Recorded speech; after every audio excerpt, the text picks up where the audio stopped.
I know it's a tremendous amount of work to put one of those systems in, but go through the process telling people from the very beginning of doing the drawings of how putting in a Deer Guardian system works. Well, obviously the farmer or rancher contacts us. We start a conversation.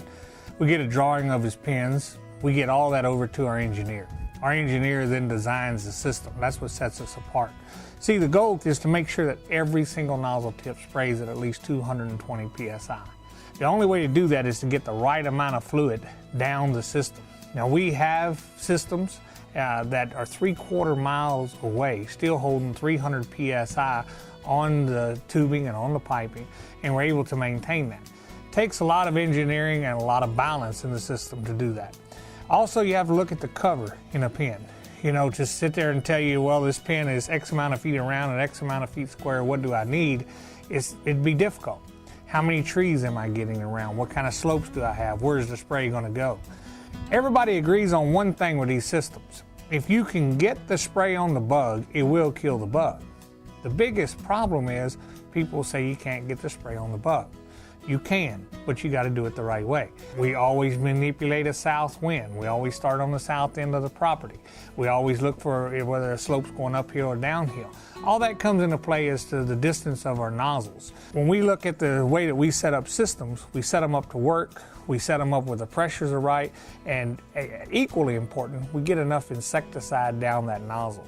All right, most deer farmers are pretty good do-it-yourselfers. I mean, we can pretty much fix anything, kind of shade tree mechanic, so to speak. And you can look at one of your systems and think, that's pretty doggone simple. And I mean, I go deer farms all over the country and I see guys that have tried to do it themselves. And literally they have a system up, they go, oh, it seems to be working fine.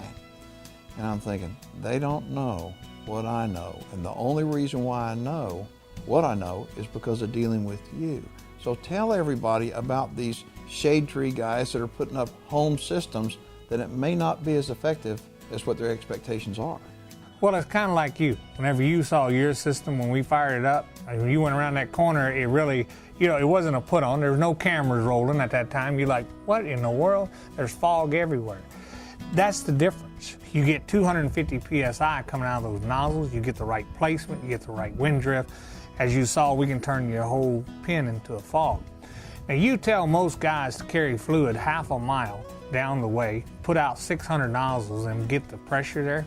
It's not an accident. It doesn't happen by accident. These, you know, you look at a system, tubing, nozzles, why does it have to be engineered? It has to be engineered because it has to work the same way every time. When we start the process on these systems, it starts from day one, installing this system the right way. Well, if you're one of those shade tree guys that thinks that you can install your own misting system, you may be able to, but I doubt that it's going to work properly. And so I would encourage you, before you spend a lot of time and money, call the Deer Guardian.